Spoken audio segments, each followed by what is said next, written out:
سونا محمد ضرور دے. حضور نے پھر کہا گل سونے چاچا ایک بخشش کراں. پہلا لفظ کافی نہیں تھا, عطیہ کروں کافی تھا نا. پھر حضور نے ذوق دلوانے کے لیے اے تینوں بخشش کراں, یہ شوق دلا رہے. اس نے کہا جی بھتیجا ضرور. حضور نے کہا تیسری دفعہ اچھا ایک سونا عمل دسا. اندازہ لگو حضور کتنا شوق دلا رہے ہیں. 3 نمبر 4 چچا تجھے 10 برکت والی چیزوں کا مالک بناؤں. حدیث سنا رہا ہوں. اس نے کہا ضرور بتاؤ. تو حضور پاک صلی اللہ تعالی وسلم نے فرمایا وہ یہ ہے کہ جب تم میرا بتایا ہوا عمل کرو گے تو اللہ پاک تہاڈے چچا سیاں تہاڈے سارے گناہ تہاڈے سارے گناہ معاف فرما دیں گے. کیڑے کیڑے؟ پہلے والے گناہ, پچھلے گناہ, پرانے گناہ, نئے گناہ, غلطی سے کیے ہوئے, جان بوجھ کر کیے ہوئے, چھوٹے گناہ, بڑے گناہ, چھپ کر کیے ہوئے, کھلم کھلا کیے ہوئے. 10 نمبر سارے کے سارے گناہ اللہ معاف فرما دیں گے. شوق پیدا ہوا کہ نہیں ہوا؟ بولو یارو. حضرت عباس کو بھی تو ہوا ہوگا. پھر حضور نے فرمایا وہ عمل یہ ہے, وہ عمل یہ ہے. حضور علیہ السلام نے صلاۃ و تسبیح کا طریقہ بتلایا کہ صلاۃ و تسبیح پڑھ لو. پھر اس کے اندر یہ بھی فرمایا چچا سیاں جی انج کرو اول تا روزانہ پڑھو. اول تا اگر روزانہ نہیں پڑھ سکتے تو جمعے ایک دفعہ پڑھ لو. انج بھی نہیں کر سکتے تو ہر مہینے, انج بھی نہیں کر سکتے تو سال ایک مرتبہ, انج بھی نہیں کر سکتے تو زندگی میں ایک مرتبہ تو ضرور پڑھ لو. یہ اللہ کے نبی نے بتایا. اس کے بعد میں نے وہ لکھا ہے صلاۃ و تسبیح کے الفاظ کون سے ہیں؟ سبحان اللہ والحمد للہ ولا الہ الا اللہ واللہ اکبر. یہ 4 رکعت نفل, 4 رکعت نفل صلاۃ و تسبیح اللہ اکبر. کتنی رکعتیں پڑھنی ہیں؟ ہر رکعت دے اندر 75 دفعہ, 75 دفعہ. کل کتنے ہو جائیں گے؟ 300. کل کتنی ہو جائیں گی؟ ان 4 رکعتوں میں قیام بھی کرنا ہے, سورۃ فاتحہ بھی پڑھنی ہے, اور سورت بھی پڑھنی ہے, رکوع بھی کرنا ہے, سجدہ بھی کرنا ہے, سمع اللہ بھی کہنا ہے. باقی ساری چیزیں جو نماز میں پڑھی جاتی ہیں وہ بھی پڑھنی ہے. اور ہر رکن کے ساتھ اس کو کہیں 10 مرتبہ, کہیں 15 مرتبہ, کہیں 10 مرتبہ, کہیں 15 مرتبہ.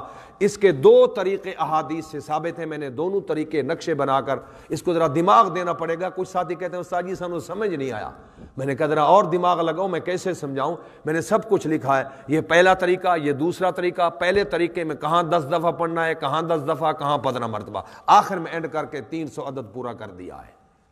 اور ساتھ میں نے آخر میں فتویٰ لکھا ہے کہ یہ صلاۃ و تسبیح, ذرا توجہ فرمانا پڑھے لکھے لوگوں سارے, حضور نے اپنے چچے عباس کو اجمالاً بتایا یا بڑی بڑی تفصیل بتائی؟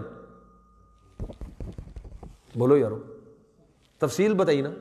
بولو کتنی تفصیل؟ ظاہر گناہ, بڑے گناہ, چھوٹے گناہ, چھپے گناہ, اعلانیہ گناہ, کل کے گناہ, یہ تفصیل ہے کہ نہیں؟ بولو یارو. جب میرے محمد پاک نے اتنی تفصیل بتلائی ہے تو اگر یہ صلاۃ و تسبیح جماعت کے ساتھ پڑھنی ثابت ہوتی تو حضور جماعت کا بھی تو فرماتے. بولو یارو. جب میرے نبی نے اتنی تفصیل بتائی, اتنی تفصیل بتائی پیغمبر نے, اگر یہ جماعت کے ساتھ اس کا پڑھنا ثابت ہوتا تو حضور نہ بتاتے یا بولو بتاتے؟ میرے نبی نے نہیں بتایا, نبی نے خود جماعت نہیں کرائی. 110 سال بعد صحابہ کرام زندہ رہے, جماعت نہیں کروائی. امام مالک, امام شافعی, امام مالک, امام احمد بن حنبل, امام ابو حنیفہ, 4 ائمہ کا دور گزرا ہے, جماعت نہیں کروائی. سعودیہ میں جماعت نہیں ہے, شام مصر میں جماعت نہیں ہے. اگر یہ نالیکی کی جا رہی ہے تو پاکستان اور پنجاب میں کی جا رہی ہے. دین یہاں نازل ہوا.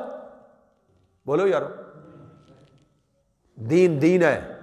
یہ حرام خور میاں جی نے, اس ملا حرام خور نے, اس بیمان نے اپنے پیٹ کی خاطر امت کو کہا جماعت کراؤ, دیگیں پکا کر لاؤ گے, ملا کے گھر بھی جائے گا, تمہارا کام بھی بنے گا. وگرنہ صلاۃ و تسبیح جماعت کے ساتھ ثابت بولو نہیں ہے. کیسے پڑھنی ہے؟ اکیلے. اور آپ کے لیے دلیل کے طور پر یہ کافی نہیں ہے کہ میرے نبی عشاء کی نماز جنت البقیع میں ریاض الجنت میں پڑھتے رہے، جب نفل پڑھنے کا موقع آیا وہاں بیٹھے رہے صحابہ کے ساتھ یا گھر میں آ گئے؟ اب آپ میں سے جو ساتھی گھر سے نکل کر مسجد میں آتا ہے، توجہ کرو، نبی کی شفاعت پر امیدیں لگائے بیٹھے ہو، گھر سے نکل کر مسجد میں آتا ہے، نبی کی اتباع کر رہا ہے یا مخالفت؟ اس پر تمہیں مولوی کہے گا اور نہیں جی تسی بھی سچے ہو، تسی بھی کہو گے او گھر وچ نیند آ جاندی ہے، بس مسجد آ جائیے تو پھر نیند شیند نہیں آندی، یہ نفس کے بہانے ہیں۔ تو 4 رکعتیں پڑھ سو جا، توجہ، 4 رکعتیں پڑھ سو جا، لیکن وہ 4 رکعتیں گھر میں پڑھ، کس کے طریقے کے مطابق؟ سورہ محمد عربی کے طریقے کے مطابق۔ ساری رات جاگنے کے مقابلے میں 4 رکعت محمد کے طریقے کے مطابق پڑھ، انشاءاللہ جنت تیرے لیے واجب ہو جائے گی۔ اگر تو ساری رات کھڑا رہے مسجد کے اندر نبی کے طریقے کے خلاف، کچھ ملے گا؟ بہرحال حضور صلی اللہ علیہ وسلم قبرستان بھی گئے، حضرت علی رضی اللہ تعالیٰ عنہ کو فرمایا قوموا لیلہا صوموا نہارہا، اس رات کو قیام کرو، اس کے دن کو روزہ رکھو۔ اس دفعہ لیلۃ المبارکہ